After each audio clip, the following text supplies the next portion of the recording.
Terpaksa aku lakukan ini demi keluargaku di kampung. Mungkin ini bisa membuat ibuku merasa senang dan bangga kepadaku. Aku minta maaf, Bu. Aku berjanji, Bu, saat aku pulang nanti. Ayla duduk di bangku panjang Terminal 3 Bandara Soekarno-Hatta, memandangi tiket pesawat Keriat yang mulai basah oleh keringat telapak tangannya. Di sebilanya, ibunya, Bu Rumi, menggenggam tangan Ayla erat-erat, seolah tak rela melepaskan. Sementara itu, dua adik Aladion yang masih SMP dan Lilis yang baru kelas 3 SD bermain-main dengan ransel yang berisi bekal makanan dari rumah. Maafkan ibu, Ayla, bisik Bu Rumi dengan suara yang nyaris tak terdengar. Ayla mengangguk, walau hatinya menjerit. Ibu gak salah apa-apa, semua ini pilihan Ayla sendiri. Tapi keduanya tahu itu tidak sepenuhnya benar.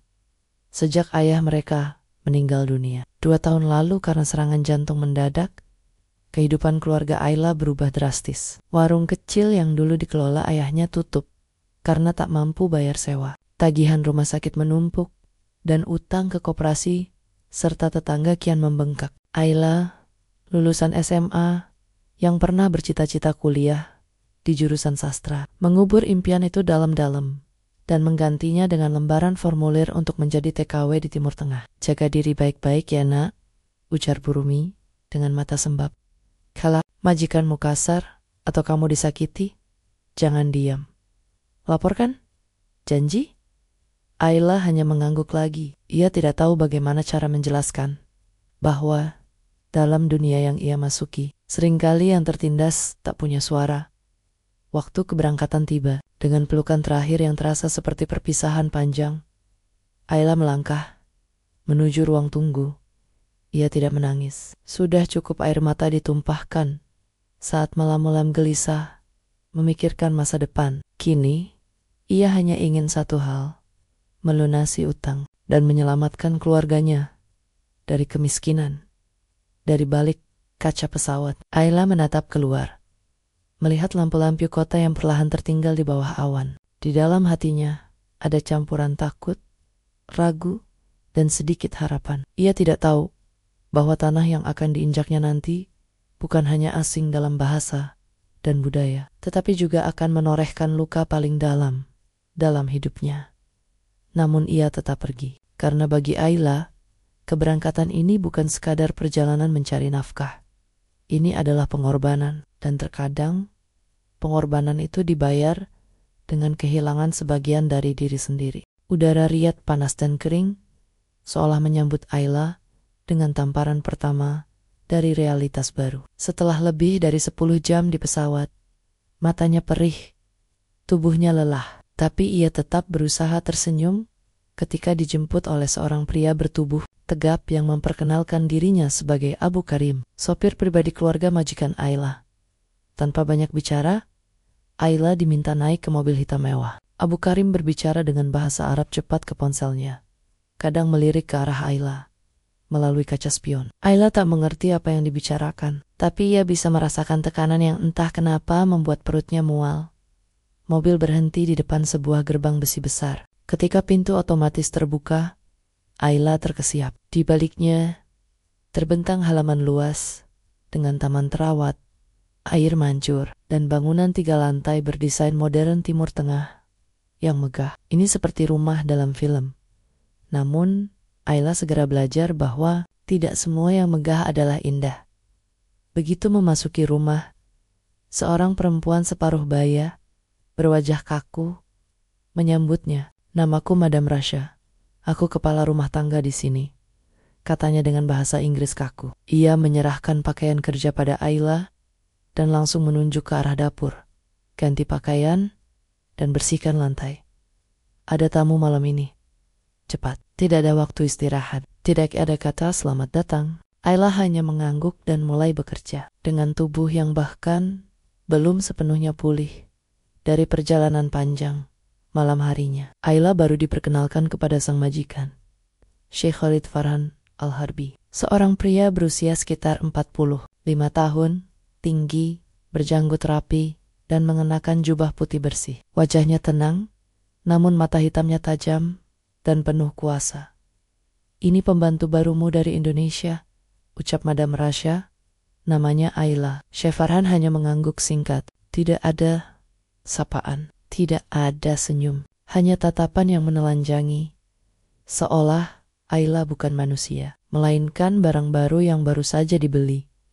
Beberapa minggu pertama terasa seperti hidup dalam naskah yang tidak ditulis untuknya. Ayla bangun sebelum subuh, menyiapkan sarapan, membersihkan lantai marmer luas, menyetrika pakaian, memasak, mencuci semuanya, nyaris tanpa jeda. Ia tidur di ruang kecil dekat gudang, hanya berisi kasur tipis dan satu kipas tua. Kadang ia melihat anak-anak Chef Farhan II, perempuan remaja dari istri sebelumnya yang kini tinggal di luar negeri. Mereka jarang berbicara, hanya lewat dengan wajah dingin. Seolah Ayla tembus pandang. Yang lebih membuat Ayla tertekan adalah cara Chef Farhan memperlakukannya. Ia tak pernah memaki, tapi kehadirannya seperti awan hitam, selalu mengamati, memberi perintah singkat tanpa emosi, dan sesekali memberikan tatapan yang membuat Ayla merinding. Suatu malam, ketika Ayla tengah mencuci piring, Abu Karim mendekatinya dan berbisik, "Hati-hati pada Syekh, kalau dia mulai sering memanggilmu sendirian, itu tandanya kamu harus waspada." Ayla tercekat. Maksudnya, kenapa? Namun Abu Karim hanya mengangkat bahu dan berlalu. Keesokan malamnya, hal itu terjadi. Madam Rasha datang ke kamar sempit Ayla dan berkata, "Syekh memintamu membawakan teh ke ruang kerja." Ayla nampan perak itu dengan tangan gemetar. Di dalam ruang kerja, Chef Farhan duduk di balik meja besar dari kayu mahoni, membaca dokumen. Saat Ayla meletakkan teh di atas meja, ia berkata tanpa menoleh, "Duduk." Ayla ragu, tapi menurut. Duduk di kursi seberang, menunduk dalam diam. "Berapa utang keluargamu di Indonesia?" tanya Syekh tiba-tiba. Ayla kaget. "Maaf tuan, utangmu, rumah sakit, sekolah adikmu. Aku tahu semuanya. Aku punya akses ke data agensimu." Ayla hanya bisa menunduk. Suaranya nyaris hilang saat berkata, "Sekitar 100 juta rupiah. Psych." Farhan mengangguk pelan, lalu menatapnya langsung. "Jika aku melunasi semuanya, kau mau menikah denganku?" Dunia Ayla seakan berhenti. Untuk sesaat, ia tak mendengar apapun kecuali detak jantungnya sendiri yang berdetak cepat dan getir. Ayla tidak menjawab. Kata-kata Syekh Farhan menggantung di udara, lebih berat dari timbunan debu di seluruh istana megah itu. Ia menunduk, matanya memandangi karpet mahal di bawah kakinya. Jari-jarinya saling menggenggam erat hingga buku-bukunya memutih. "Tak perlu dijawab sekarang," ujar Syekh Farhan dingin. "Pikirkan baik-baik, tapi ingat, tawaranku tidak datang 2 kali." Ayla meninggalkan ruang kerja dengan langkah limbung, membawa nampan kosong dan kepala penuh suara-suara yang saling bertabrakan.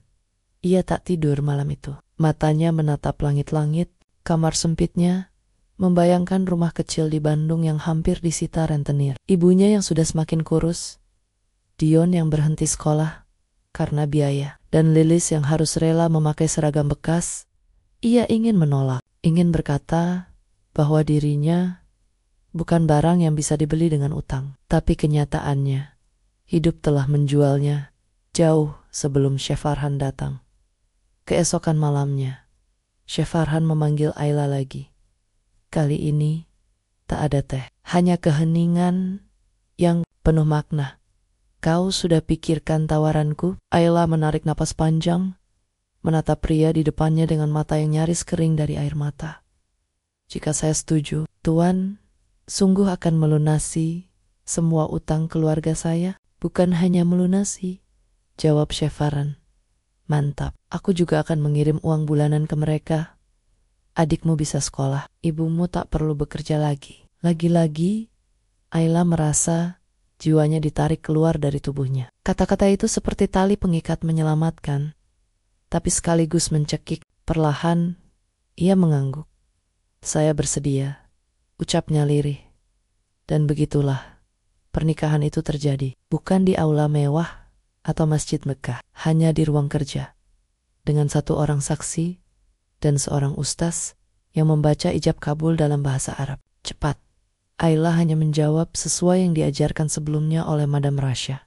Tidak ada gaun putih. Tidak ada bunga. Tidak ada senyum bahagia. Setelah ijab kabul selesai, Syekh Farhan menyerahkan sebuah kotak kecil. Ini maharmu, katanya. Ayla membukanya. Kalung emas bertatah berlian mungkin cukup untuk membeli rumah kecil di Bandung. Namun, Ayla tidak merasa kaya. Sebaliknya, ia merasa kosong. Malam itu, ia berpindah kamar. Bukan lagi tidur di gudang, tapi di kamar luas yang pernah ditempati istri pertama, Syekh Farhan. Lemari pakaian tinggi, ranjang empuk, cermin besar, dan lampu gantung kristal. Semuanya indah, tapi tak ada yang membuatnya merasa seperti pengantin baru. Tak ada yang membuatnya merasa dimiliki dengan cinta. Saat malam semakin larut, Ayla duduk di tepi ranjang dengan gaun tidur yang dipilihkan oleh pelayan. Tangannya gemetar, pikirannya dipenuhi ketakutan tentang apa yang akan terjadi. Ia membayangkan tubuhnya disentuh tanpa cinta, dipaksa menyerahkan dirinya atas nama pernikahan yang tak ia pilih. Tapi yang datang bukan kekerasan, hanya ketenangan yang menyesakkan. Syekh Farhan masuk tanpa suara, duduk di sofa, lalu berkata, "Kau tak perlu takut, aku takkan menyentuhmu malam ini." Ayla menoleh, bingung, bukan karena aku tak tertarik, lanjutnya, tapi karena aku tak ingin kau merasa diperkosa oleh keadaan. Ia lalu meletakkan perhiasan lain di meja, lebih banyak dari yang sebelumnya, dan menatap Ayla dengan pandangan kelam. "Sekarang, kau adalah milikku." Kalimat itu menghantam Ayla seperti badai, bukan karena ancaman, tapi karena kebenaran di dalamnya. Ia memang telah menjual dirinya demi keluarga. Ia bukan lagi miliknya sendiri.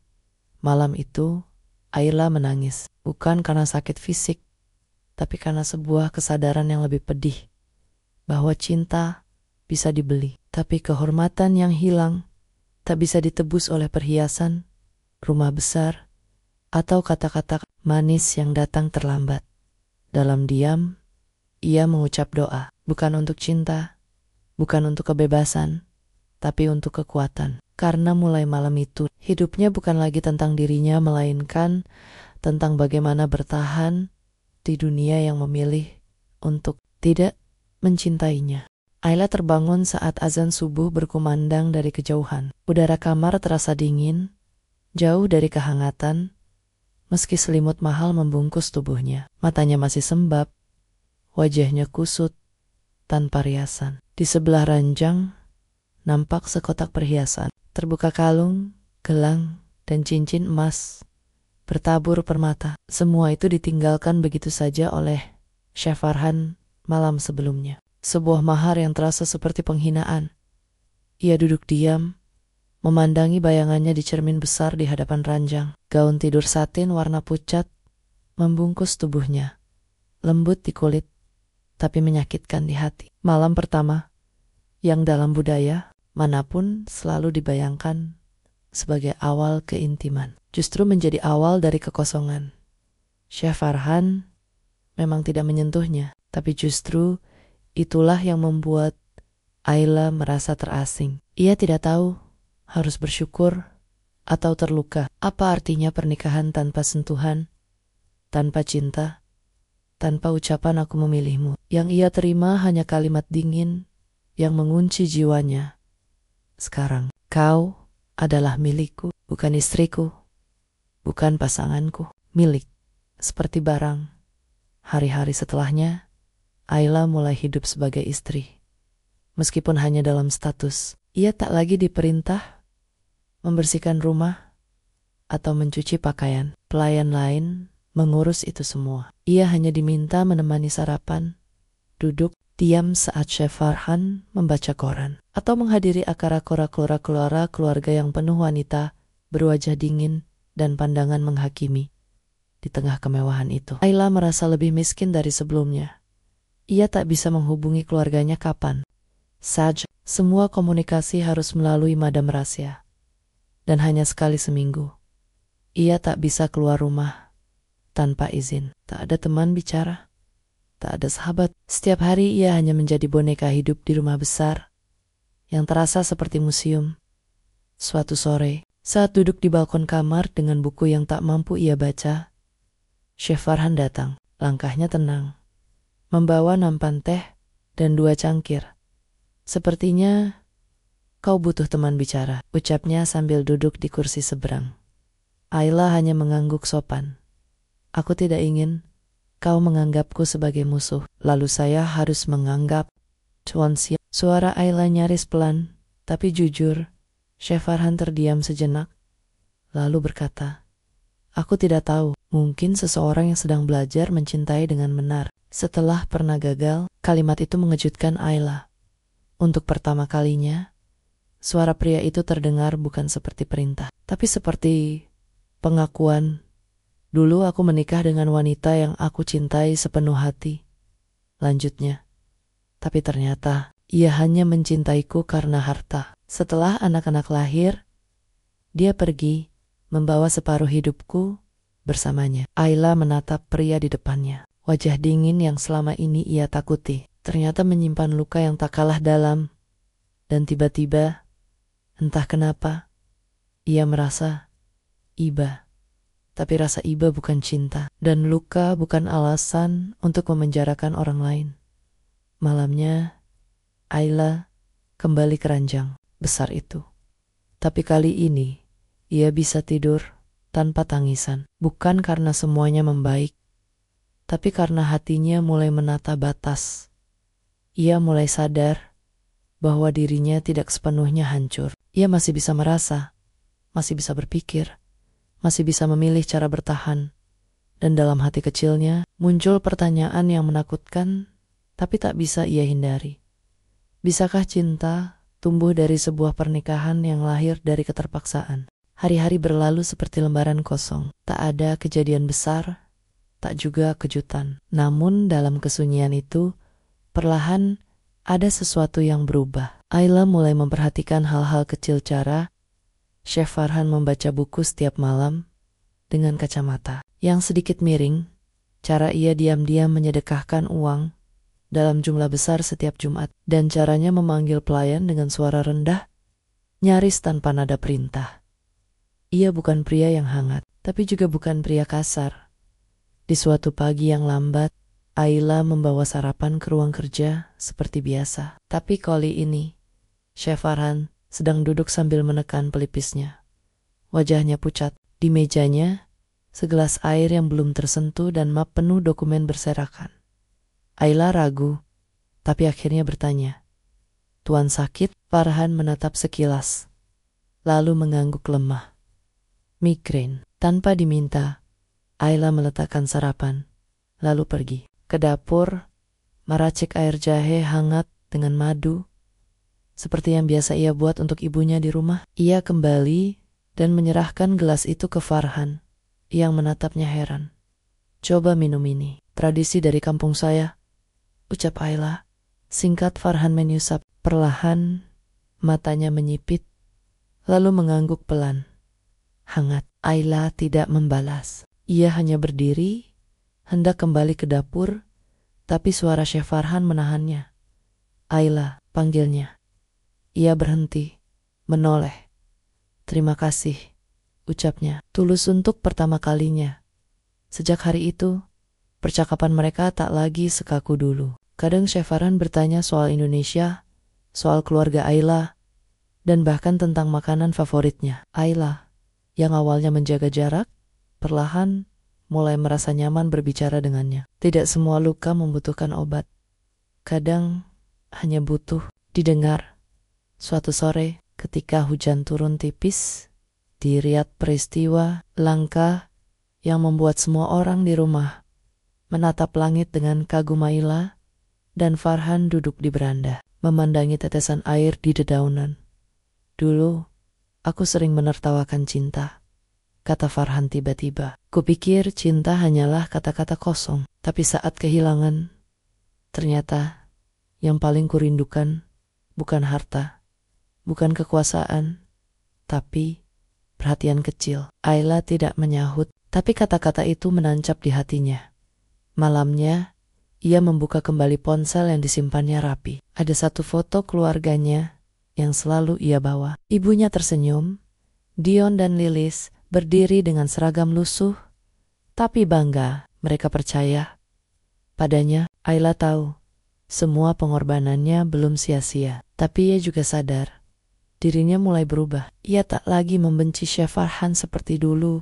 Ia mulai melihatnya sebagai manusia, bukan hanya sebagai tuan atau pemilik. Beberapa hari kemudian, saat Ayla sedang menyiram bunga di halaman belakang, Farhan mendekat sambil membawa 2 cangkir teh. Dulu, ia yang selalu dilayani. Kini, ia mulai melayani, walau dengan cara sederhana. Aku tahu aku tak pantas memintamu mencintaiku, kata Farhan pelan.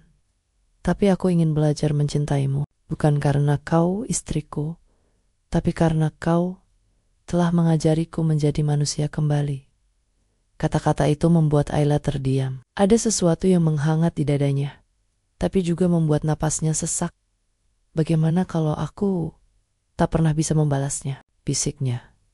Farhan tersenyum tipis. Maka aku akan tetap tinggal sebagai pria yang gagal, tapi tulus. Malam itu, Ayla berdiri di balkon, memandangi bintang-bintang yang jarang terlihat di langit gurun. Ia memikirkan banyak hal tentang cinta, tentang luka, tentang pilihan yang diambil dalam keterpaksaan. Dan di tengah kekacauan hatinya, ia menyadari satu hal.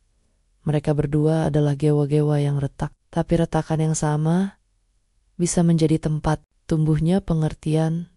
Entah akan kemana hubungan ini berjalan. Tapi untuk pertama kalinya, Ayla tidak merasa sendiri. Cinta bukan datang seperti kilat. Ia tidak meledak dalam sekali tatap atau menciptakan degup yang tak bisa dijelaskan. Cinta bagi Ayla datang pelan seperti embun yang merayapi jendela di pagi hari. Tak terasa, tapi nyata. Sudah hampir 3 bulan sejak malam itu malam, ketika Chef Farhan mengatakan ia ingin belajar mencintainya. Sejak saat itu, hubungan mereka berubah. Bukan dramatis, tapi perlahan. Farhan tak lagi bicara dengan nada dingin. Ia mulai bertanya, apa yang Ayla suka makan, film apa yang ia suka tonton, dan bagaimana ibunya menjalani hari-hari di Bandung. Ayla, yang biasanya diam dan menunduk, mulai tersenyum. Tidak besar, hanya seulas, tapi cukup membuat Chef Farhan menghentikan aktivitasnya dan memperhatikannya lebih lama dari biasanya. Suatu sore, Ayla masuk ke ruang kerja, membawa teh. Seperti biasa, tapi ia berhenti ketika melihat Farhan sedang tertawa pelan di depan laptop. Melihat video 2 bocah kembar perempuan bermain pasir, Ayla mengenali wajah mereka. Putri Chef Farhan dari istri pertamanya.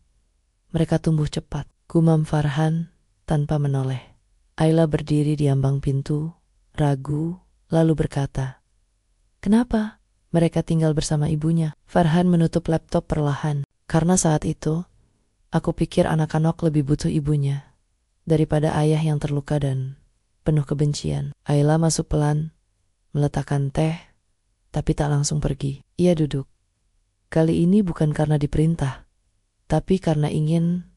Farhan menatapnya, dan untuk pertama kalinya, tidak ada jarak di mata mereka. Hanya 2 manusia yang saling mengerti bahwa cinta kadang muncul bukan dari kebahagiaan, tapi dari puing-puing yang dibersihkan bersama. Hari berikutnya, Ayla menemukan sesuatu di meja kamarnya. Sebuah buku sastra Indonesia, judulnya Luka Perempuan. Di negeri orang, dalamnya ada pembatas dari emas tipis dan secari kertas dengan tulisan tangan. "Aku tidak bisa mengubah masa lalumu, Ayla, tapi aku ingin menjadi bagian dari masa depanmu." Tangannya gemetar saat membaca itu. Dulu, buku adalah teman Ayla, tapi sejak hidupnya berubah menjadi deretan pengorbanan, ia bahkan tak lagi mampu membaca. Kini, ia memulai lagi halaman demi halaman, kata demi kata, seperti membangun kembali dinding dirinya yang sempat runtuh.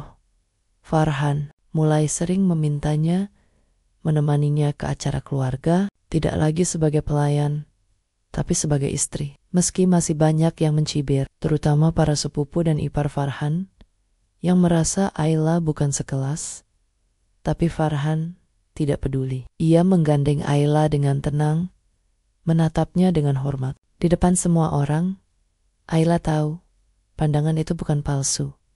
Suatu malam, Riyadh diguyur hujan deras. Sebuah keberkahan yang jarang terjadi. Ayla dan Farhan duduk di dekat jendela besar kamar, memandangi rintik hujan yang jatuh ke halaman.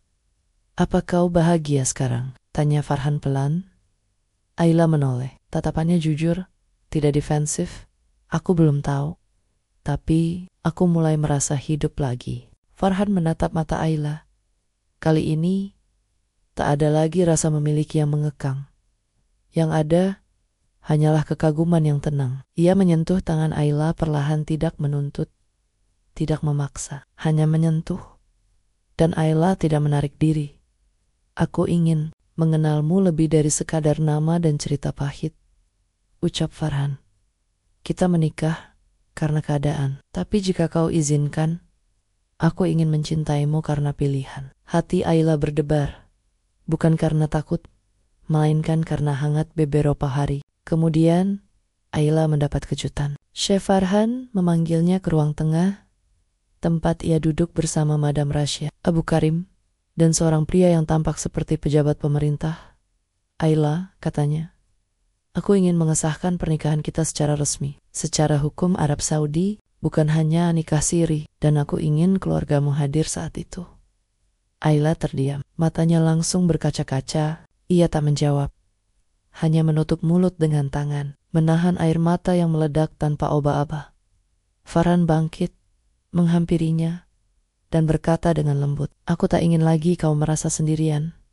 Kau bukan barang, Ayla. Kau istriku.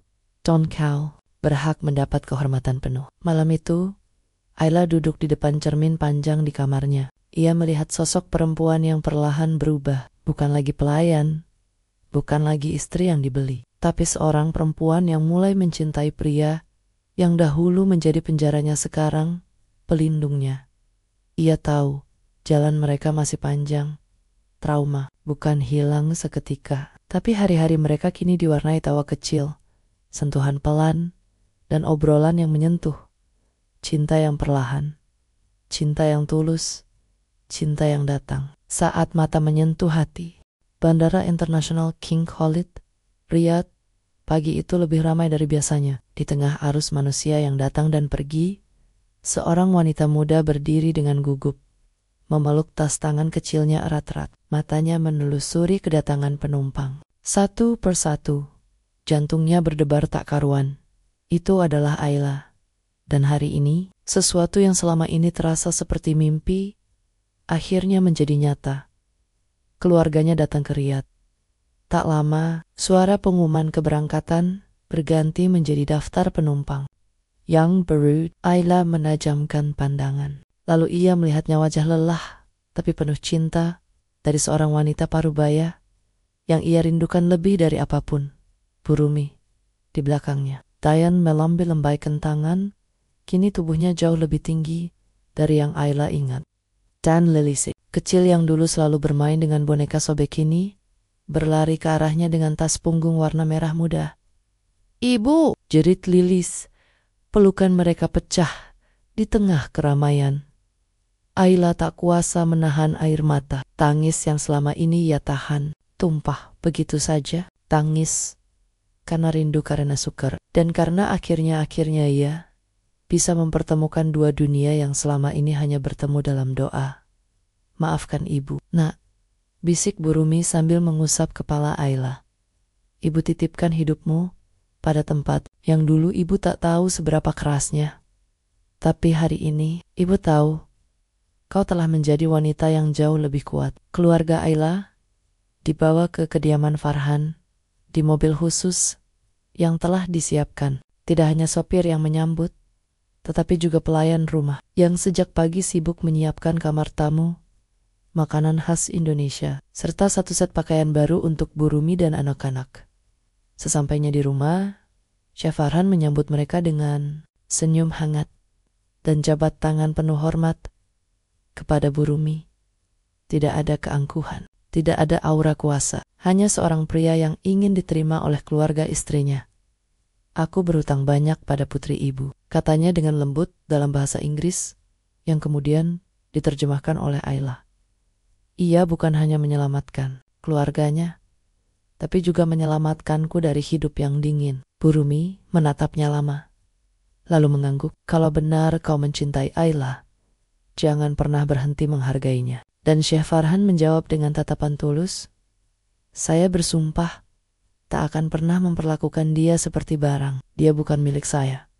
Dia pendamping saya. Beberapa hari setelah kedatangan keluarga Ayla, persiapan pernikahan resmi pun dimulai. Tidak megah, tidak mewah. Chef Farhan memang mampu menggelar pesta yang bisa membuat seluruh Riyadh bicara. Tapi ia memilih sesuatu yang sederhana, khidmat, dan hanya dihadiri orang-orang terdekat. Ayla mengenakan gaun putih polos, rancangan seorang desainer lokal. Rambutnya disanggul sederhana dan wajahnya dirias lembut cukup untuk menunjukkan bahwa hari ini bukan hari biasa. Farhan mengenakan gamis putih bersih dan sorban ringan di kepala. Ia berdiri tenang di depan imam dan para saksi. Kali ini bukan akad yang disembunyikan, bukan di ruang kerja yang dingin, dan bukan dalam keadaan dipaksa. Hari itu, di sebuah musola kecil di dekat rumah keluarga Farhan, Ayla dan Farhan menikah secara resmi, dan saat ijab kabul diucapkan, suara Farhan bergetar, bukan karena gugup, tapi karena keharuan yang tak bisa ia tahan. Setelah kata sah terdengar, Ayla menatap pria itu yang dulu ia anggap sebagai penjajah hidupnya, kini sebagai suami yang memilih untuk mencintainya. Bukan karena terpaksa, tapi karena keinginan yang tumbuh dari luka dan pemahaman. Setelah akad, saat semua orang makan dan tertawa, Farhan memanggil Ayla ke sebuah ruangan kecil di samping taman rumah. Ia menyuruhnya duduk, lalu membuka sebuah kotak kayu berukir halus. Katanya, adalah mahar yang sesungguhnya. Di dalam kotak itu bukan emas, bukan perhiasan, bukan juga uang, tapi selembar surat pernyataan hukum yang menyatakan seluruh utang keluarga Ayla telah dilunasi. Rumah ibu Ayla di Bandung sepenuhnya milik mereka, dan rekening pendidikan untuk Dion dan Lilis telah dibuka atas nama mereka sendiri. Ayla menatap surat itu lama, napasnya tercekat. Ia merasa seperti kembali ke awal, ke momen saat ia masih gadis polos yang hanya ingin menyelamatkan keluarganya. Tapi kini, bukan rasa terpaksa yang ia rasakan, melainkan rasa bahwa semuanya akhirnya bermakna. Kenapa kau lakukan semua ini? Bisiknya. Farhan menatapnya dalam. Karena aku mencintaimu, bukan untuk membalas jasamu, tapi untuk membuktikan bahwa kau layak dicintai dengan cara yang benar. Dan aku ingin kau tahu, mahar pernikahan kita bukan emas, bukan harta, tapi hidup baru. Allah menengus, tapi tangis kali ini bukan karena luka, melainkan karena luka itu akhirnya menumbuhkan sesuatu yang lebih besar dari dendam, pengampunan, dan dari pengampunan lahirlah cinta yang tak bisa dibeli. Malam itu, keluarga kecil itu duduk di taman rumah. Bu Rumi bercerita tentang kampung halaman, Dion memamerkan nilai rapor terakhirnya, dan Lilis tertawa sambil bermain ayunan yang disiapkan khusus oleh Farhan. Ayla duduk di samping suaminya, tangannya digenggam hangat. Aku pernah takut kehilangan diriku sendiri di sini, katanya pelan. Farhan menoleh, dan sekarang? Ayla tersenyum. Sekarang aku tahu, yang hilang bukan diriku, tapi rasa percaya, dan kau membantuku menemukannya lagi. Dalam hati, Ayla akhirnya benar-benar yakin. Pernikahan yang dulu terasa seperti hukuman, kini telah menjadi rumah, dan mahar yang dulu ia anggap sebagai luka sekarang menjadi pintu menuju kehidupan yang utuh. 1 tahun telah berlalu sejak hari itu, hari ketika Ayla menikah secara sah, bukan lagi sebagai wanita yang dipaksa, melainkan Sebagai seorang istri yang akhirnya memilih, Riyadh telah berubah dari kota yang terasa asing menjadi tempat di mana ia menemukan makna baru tentang kehidupan. Dulu ia hanya melihat gurun, panas, dan dinding tinggi rumah mewah sebagai simbol keterkurungan. Tapi sekarang, dari balik jendela kamarnya, Ayla melihat taman yang ia rawat sendiri. Melihat sinar matahari sebagai berkah, bukan ancaman. Ayla tak lagi menjadi perempuan yang mengukur hidupnya dengan pengorbanan. Kini ia belajar menerima bahwa kebahagiaan tidak selalu datang dalam bentuk yang ia bayangkan. Kadang, ia datang dalam bentuk luka, dalam bentuk keterpaksaan yang ternyata membawa ke arah yang lebih utuh. Di ruang belajar rumah, Ayla duduk bersama Lilis, mengajari adiknya membaca bahasa Arab. Dion, yang kini sedang mengikuti kursus online teknik mesin, duduk di seberang ruangan dengan laptopnya. Bu Rumi menyiapkan teh manis dan kue basah yang mereka buat bersama pagi tadi. Suasana rumah itu kini bukan lagi sangkar emas, tapi sarang hangat yang dibangun dengan peluh dan pengampunan. Farhan masuk dengan langkah ringan, membawa buku yang baru dibelinya untuk Ayla. Kumpulan puisi dari penyair perempuan Indonesia. Di sampulnya tertera tulisan tangan untuk Ayla yang mengubah rumahku menjadi hati yang pulang. Ayla menyambutnya dengan senyum. Bukan senyum basa-basi, bukan pula senyum terpaksa, tapi senyum milik perempuan yang akhirnya menemukan tempatnya. Di dunia, hubungan mereka tak selalu mulus. Ada hari-hari di mana luka masa lalu datang mengetuk kembali. Ada malam-malam ketika Ayla menangis tanpa sebab. Atau Farhan diam terlalu lama karena bayangan masa lalunya kembali mengintip dari sela ingatan. Tapi yang membedakan mereka sekarang adalah mereka saling duduk, saling diam bersama, saling saling memaafkan sebelum amarah menjadi jurang. Mereka tak berusaha menjadi sempurna, mereka hanya berusaha menjadi cukup, dan itu lebih dari cukup. Suatu hari, Farhan mengajak Ayla berjalan kaki di salah satu taman kota Riyadh yang mulai ramai dengan pengunjung lokal dan ekspatriat. Mereka duduk di bangku taman, dikelilingi pohon-pohon zaitun muda dan angin sore. Yang Ayla, dengan jilbab warna pastel dan wajah tanpa riasan, menatap ke langit yang bersih. Jika dulu aku boleh memilih ulang, katanya, aku mungkin akan tetap memilih jalan ini, meski harus melewati luka yang sama. Farhan menoleh. Kenapa? Karena kalau bukan karena luka itu, aku tak akan pernah mengenal siapa diriku. Aku pikir aku lemah. Ternyata aku bisa bangkit. Aku pikir aku dijual. Ternyata aku justru menemukan harga diriku kembali. Farhan menatapnya dalam. Dan aku yang dulu merasa tak pantas dicintai, akhirnya belajar bahwa cinta tidak datang dari rasa layak, tapi dari kerendahan hati. Untuk belajar menerima dan memberi. Ayla tersenyum. Kau tak lagi butuh membeli cintaku, Farhan.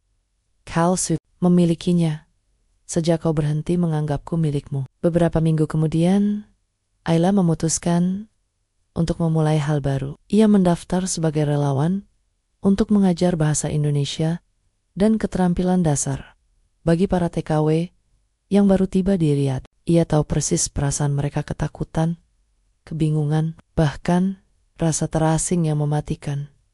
Ketika ia berdiri di depan ruangan kecil dengan papan tulis sederhana. Ayla bukan lagi gadis yang dipaksa menikah demi menyelamatkan keluarganya. Ia adalah perempuan yang telah melalui gelap dan memilih menyalakan lilin, bukan terus mengutuk malam. Nama saya Ayla, ucapnya pada para murid perempuannya. Kebanyakan masih remaja. Saya juga pernah datang ke sini sebagai pekerja. Tapi hari ini saya berdiri di sini. Bukan sebagai istri syekh, bukan juga sebagai orang kaya, tapi sebagai sesama perempuan yang ingin kalian tahu satu hal penting. Kita bukan barang, kita bukan angka. Kita punya suara, dan kita punya pilihan. It's to Henning. Lalu terdengar tepuk tangan kecil. Satu demi satu para perempuan muda itu mulai menangis, bukan karena sedih, tapi karena merasa dilihat. Don Allah tahu, itu momen yang tidak bisa dibeli. Itu lebih berharga dari perhiasan, rumah besar, atau gelar apapun. Di rumah Farhan Minongut, di ruang kerja, sambil menyiapkan proposal yayasan baru, lembaga pendidikan perempuan migran, ia dan Ayla memutuskan untuk membangun ruang aman bagi para wanita seperti dirinya dulu. Mungkin ini cara kita menebus masa lalu, kata Farhan suatu malam. Ayla mengangguk, bukan menebus, tapi menanam dari luka agar tak ada lagi yang tumbuh dalam ketakutan. Pada suatu malam, saat Riyad diselimuti udara sejuk dan langit bersih, Ayla duduk di balkon rumahnya. Farhan datang dengan 2 cangkir teh hangat, duduk di sampingnya.